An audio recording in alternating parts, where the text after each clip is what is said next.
Well, hello everybody. My name is Ben Wallbank of John Robertson Architects. I'm a project director.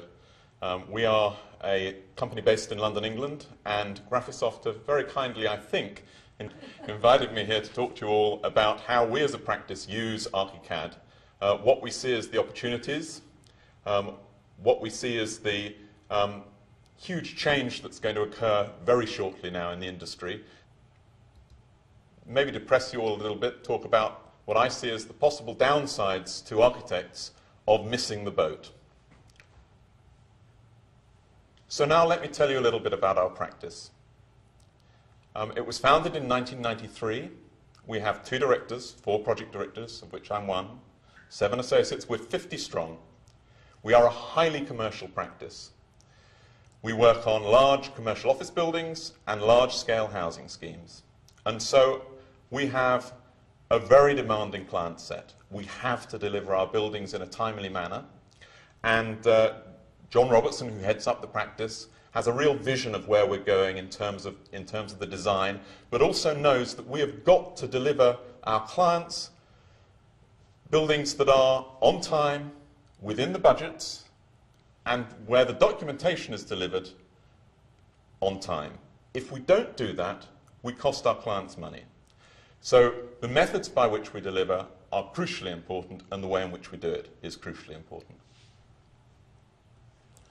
The practice has an impressive client list. We punch way above our weight in terms of the work that we do, and though we're only 50 strong, the practices that we tender against are 100, 200, 400 strong often. And our client list includes Berkeley Homes, the Blackstone Group, the Carlyle Group, Countryside Properties, Goldman Sachs International, Greenwich Millennium Village Limited, Land Securities, the big boys.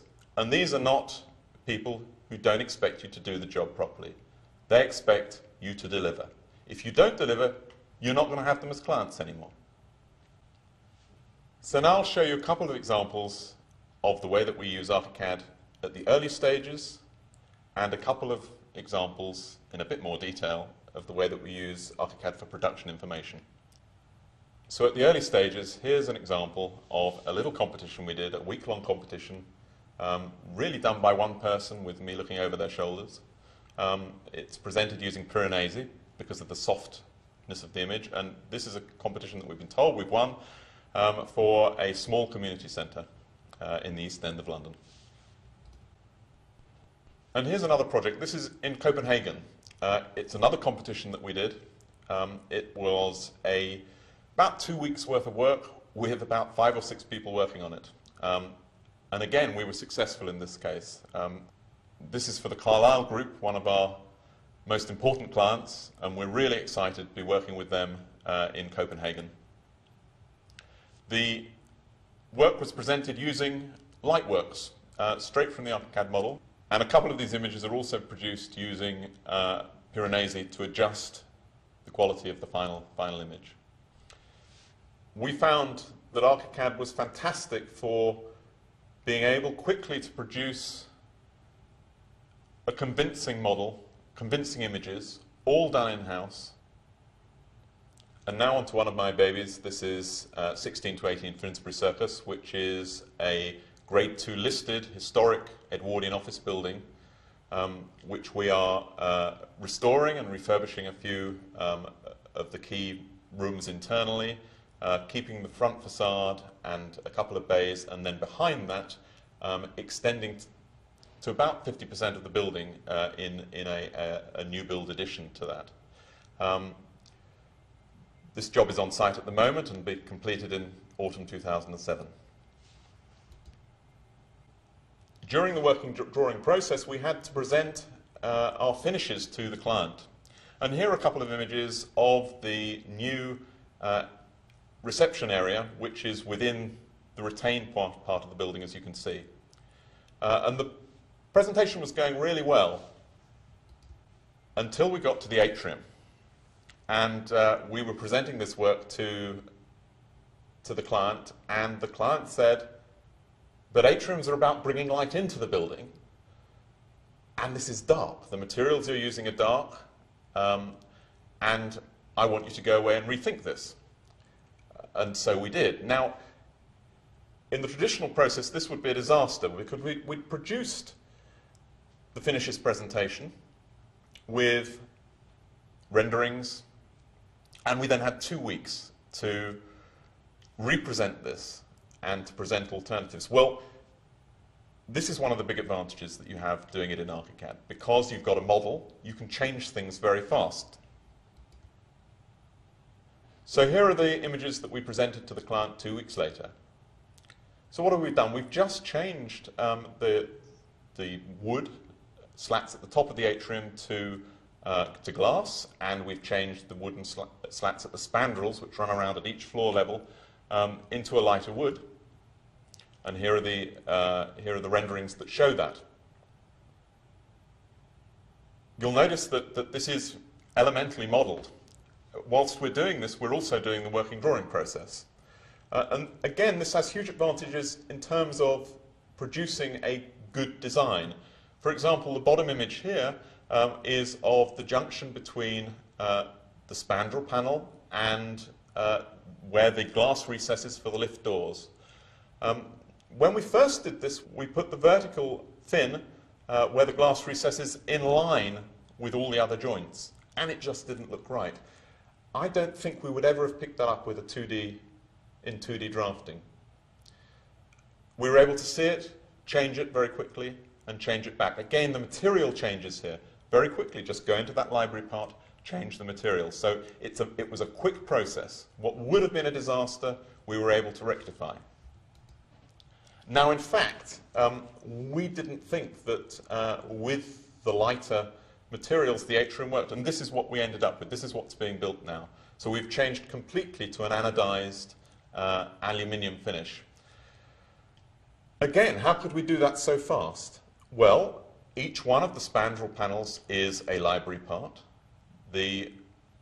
So you're changing one item and dropping that back in.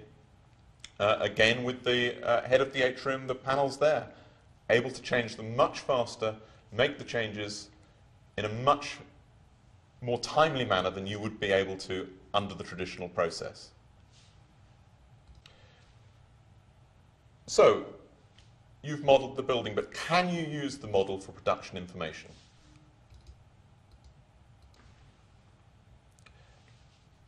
The model just produces pretty pictures. Wrong. You can't produce good working drawings from the model. Wrong.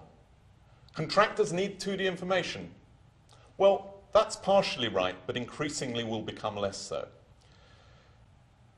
So here are some of our working drawings for the atrium which I just showed you. Ah, I hear you say, all he's done is turned the colours off. Well, yeah, that is all we've done on this particular drawing, but I wanted to show you that we're producing information from that same model.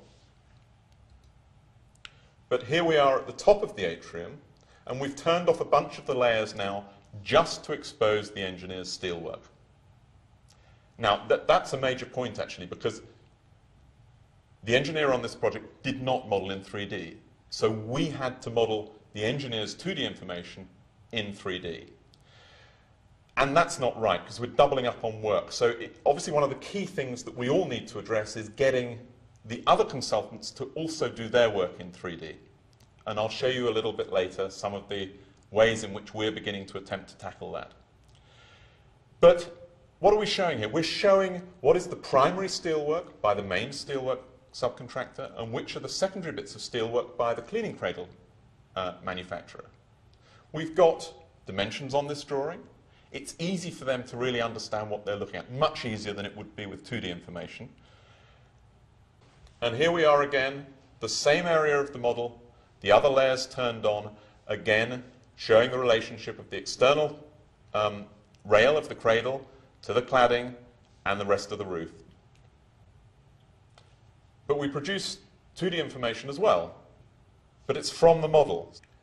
And here is a pretty typical detail from the practice showing the combination of 3D image with 2D. This is the head of the atrium that you just saw. So you see all the elements that you just saw there. And here's one of the 3D details.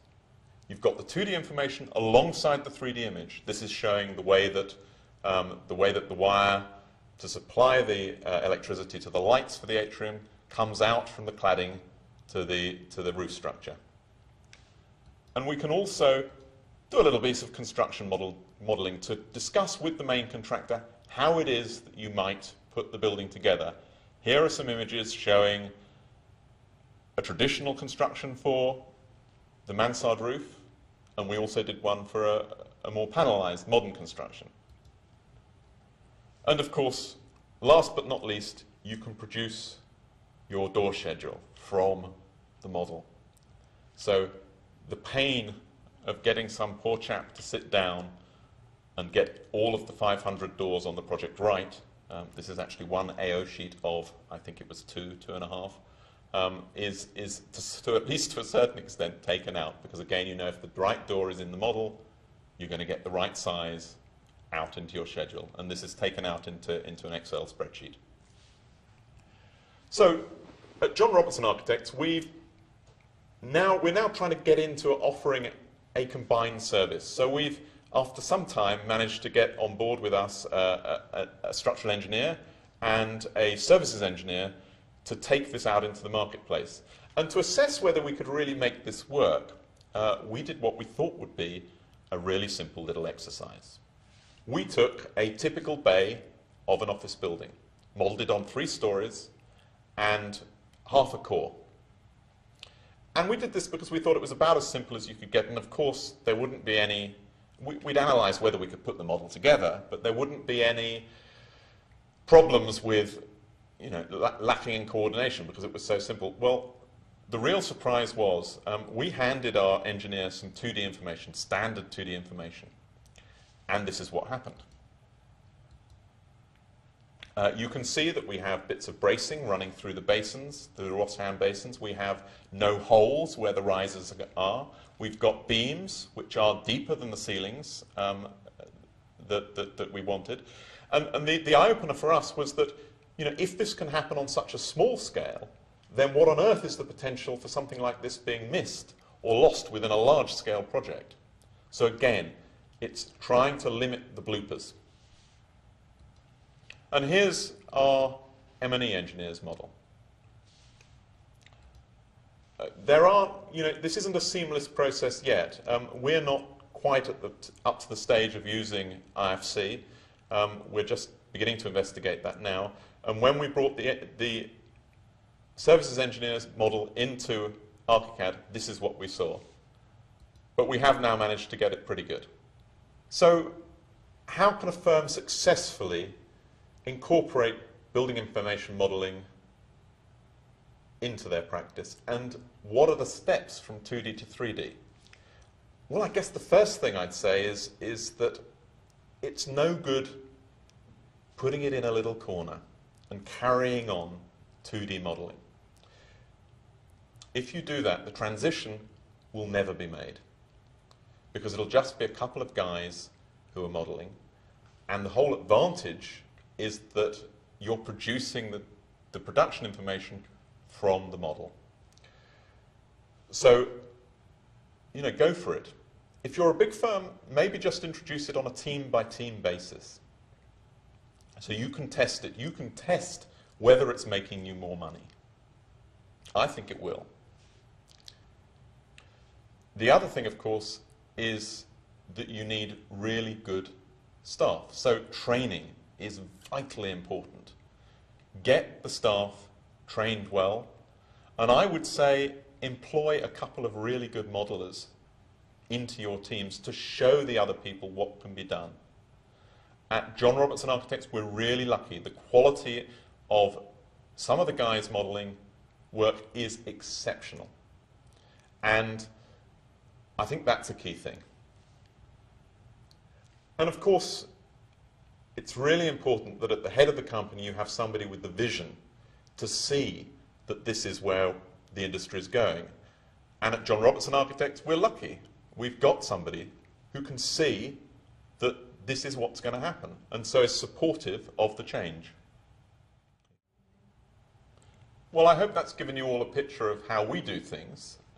I also hope that you'll all get out there and try and do it as well, because there is a danger that so few of us will do this that construction modelers will become the de facto way of doing business. You know, if it's only one or two of us supplying models that can be used for construction modeling, you know, the new profession, the construction modeler, there is a chance that they will become so much the norm that even if we say we can give you a model that you can work on, they'll say, well, we don't do that. We take 2D information from architects. So thank you very much for listening to me, and good luck with your modeling.